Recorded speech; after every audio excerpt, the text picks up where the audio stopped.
Hello everyone, my name is Dr. Vasamin and I'm CEO of Upscale Valley, an Amazon advertising agency. In today's video, I'm going to talk about two myths which Amazon sellers usually have, and it's important to discuss and clear these myths. So the first myth is a comparison between similar design product and multi-design product. Similar design products are usually the commodity products where everyone is selling pretty much same stuff, and the only point of differentiation for the customer is the number of reviews. Higher the number of review is for a particular seller, the more likely that particular seller is going to get sales, because everyone else is offering literally the same value. So the only differentiator is the likelihood to get the consistent value, or the likelihood to get a better experience or better product, and that is translated into the higher number of reviews. So usually people find that it's very easy, almost everyone is selling same. So if we copy paste the same design which the top seller is selling, then we can expect to get similar results or similar sales. But in reality, this is way far from true, because in such products, because the value is almost same, so the sellers do fight based upon the cheaper sourcing or the better price. So eventually your value stays same, and those who come up with a better price or better discount value, they keep on winning the sports until you get to a situation where the value is same and the margins are very thin, that it's literally hard for you to make money. So these are usually commodity products, but because of the similar design, people don't have to dive further deep into the analysis of different designs, which is working and which is not working. This makes them believe that the same design product is good, even though it's not the scenario. The better you come up with a design, the more likely you're going to get success on the Amazon platform. So one of the example of this simple commodity product is these craft paper bags, and you can see almost everyone is selling the same stuff, craft paper with the handles, even though the images are a bit different.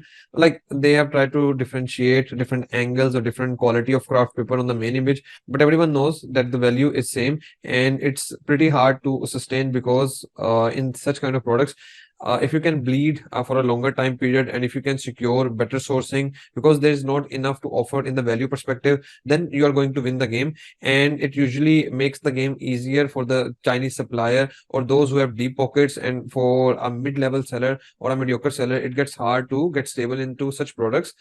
Only in a rare case where you may find value in launching a product in such niches, when you see all of the top sellers have very less number of reviews, you can say less than 1,000, and the niche is kind of not that much competitive yet, or not that much high review sellers are not into the niche yet. So in this scenario, definitely it does have a potential, and if you get stable, so your higher reviews become the moat. And because the new sellers, it's very hard for them to bring up the new value, so you being sitting on the top with the higher number of reviews, being the early mover, you get the advantage. But if you are jumping into a competitive niche, then instead of these similar design products, products with different designs, like for example the stress ball, like this scenario here, it does give you some room for improvement.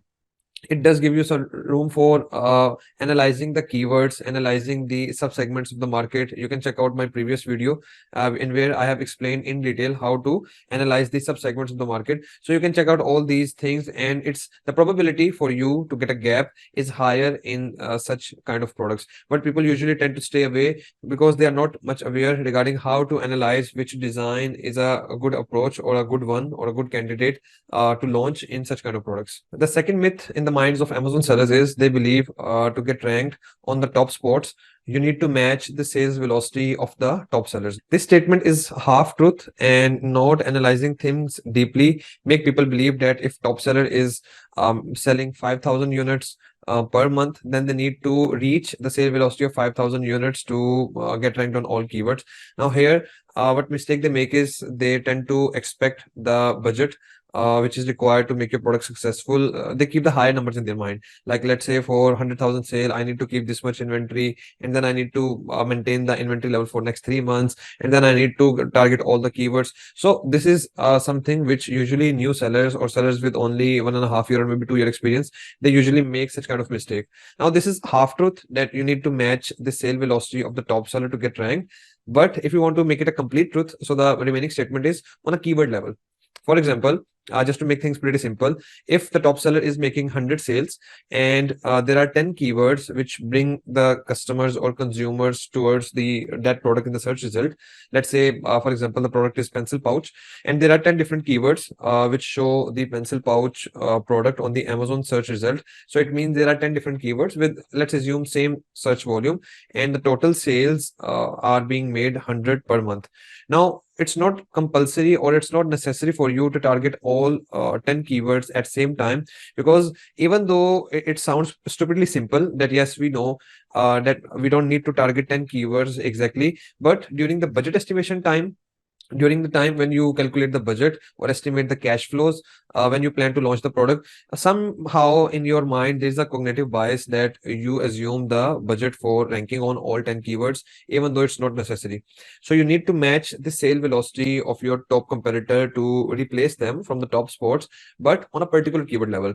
So it means that if a product has a higher market depth and top seller is making a higher revenue, which is maybe beyond your reach, you can still consider that product if you find a couple of good keywords with decent search volume and gaps in terms of title density or in terms of low reviews, sellers ranked on those keywords. If you find gap in these two terms and you find a decent number of keywords, maybe 10, 15, 20 out of 100, 70, 80, or maybe 100 keywords, even though the top seller looks competitive, even though their revenue is beyond your reach, still the product becomes viable. You can, in this particular perspective, definitely there can be 10 different perspectives which you need to checklist before you proceed launching that product. But still, the point is you can aim for only 10 to 15 keywords.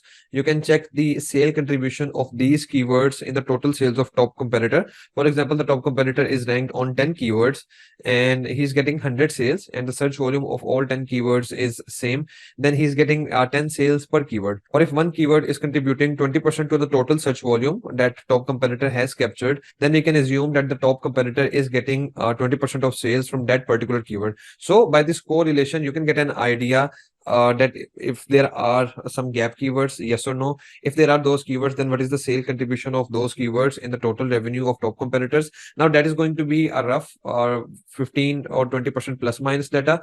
You can't be exact in that, but still you get a good estimation about what is the sale contribution of a particular keyword towards the total sale of the top competitor. Now you need to keep this in mind, that you need to have a chunk of total sales of the top competitor to get stable sales, to get profitable, and then you can always reinvest your profit to grow further, to increase your profits or to increase your revenue, to increase your unit sales quarter over quarter. So this is something like you need to step down a bit at the lower level. You need to dig deep both at the design level and then at the keyword analysis level, because it really helps you to identify the true budget estimation or closer to what's the true expectation should be for the budget, and it increases the number of products gets viable into your budget. If you have any questions, you can ask it in the comment section below. Do like the video, share the video, and then subscribe the channel. See you soon in the next one. Till then, goodbye.